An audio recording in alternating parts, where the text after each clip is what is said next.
This channel does not promote any violent, harmful, or illegal activities. All content provided by this channel is meant for an educational purpose only. Top quality और consistent performance के लिए सिर्फ silver pump नाम याद रखना।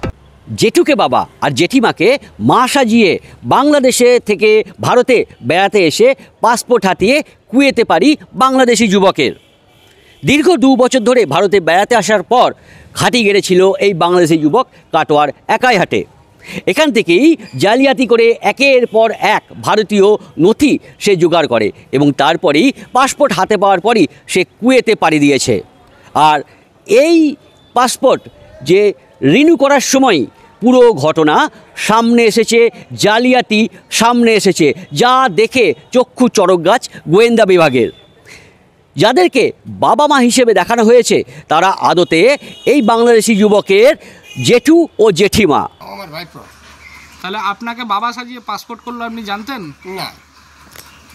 দিয়ে কি হলো? এখনই জানতে পারছি যে এই খবর হয়েছে, তারপরে জানতে পারছি যে ও ইয়ে করছে, কিন্তু আমরা এই সম্বন্ধে আমি লেখাপড়া জানি, আমি কিছু জানি। কিভাবে খবর হলো? খবর হলো যে ডিএবির লোক বাড়ি এসেছিল, তারপরে আসার পর আমি ছিলাম না, আমি তারপরেই আবার যাই নিয়ে গেছি। যাওয়ার পরেই আমাকে ডিএবি সাহেবের যে লোক, আমি তো চিনি না, আমি লেখাপড়া জানি না, আমার বললো প্রথমে কি কাকু কী ব্যাপার? আমি বলে আপনারা কি মন্ডলহাট পাটবাড়ি গেছিলেন? বললো যে হ্যাঁ গেছিলাম। শয়নবাক্সি আপনার কী হয়? তখন আমরা বলি মানে শয়নবাক্সি আপনার কী হয়, এই ছবিটা চেনেন? তারা আমি বলছি হ্যাঁ চিনি। এর নাম কি? আমি শয়নবাক্সি। তারপরে বললো যে শয়নবাক্সি আপনার ছেলে? আমি না, আমার ভাইপো। আমি তার বাবা হবো কেন? ওর বাবা মা আছে। বলো ওর বাবা মা কোথায়? আমি বাংলাদেশে। তারপর বললো যে বাংলাদেশের বাবার নাম কি? সব বললাম। আমি বললাম ওর বাবা হইতে যাবো কেন? আমি ওর জ্যাঠা, আমরা 4 ভাই এখানে থাকি। আর তার ওর বাবা ছোটো বাংলাদেশি আছে, আমরা জ্যাঠা হিসেবে আসতো থাকতো কল্যাণী থাকে, ওই আবার ওইখান থেকে আসে জ্যাঠা বাড়ি বেড়াই এসে। তুমি কি শাওনবাগচির মা? তা কি এখন শুনে এটা কেমন লাগছে? হ্যাঁ, এখন শুনে কেমন লাগছে? কিনে আমরা তো আগে জানি না, এখানে শুনলাম। আমি হের মা হইতে যাবো না, আমার 3টে মাইয়া একটা ছেলে, আমি আর একজনের মা হইতে আমি কিসের জন্য যাবো? আমার যাই পাড়ায় শুনে দেখো সবাই কবে যে এরা কয় ভাই বোন আর কয়টা ছেলে মেয়ে।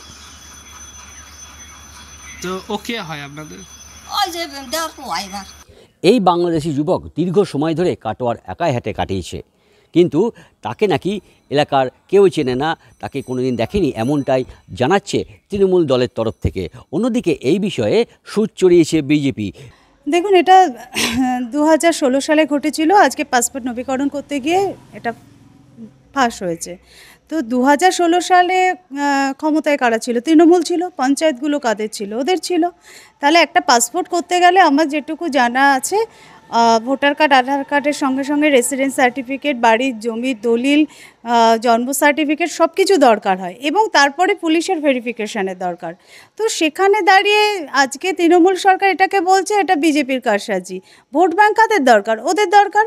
আর সেই সময় ক্ষমতায় ওরা ছিল, তো টাকা পয়সার ওদের দরকার, ওরা টাকা খেয়ে এগুলো করেছে, পুলিশ প্রশাসন মদত করেছে, তাই সম্ভব হয়েছে, না হলে এটা কখনোই সম্ভব হতো না।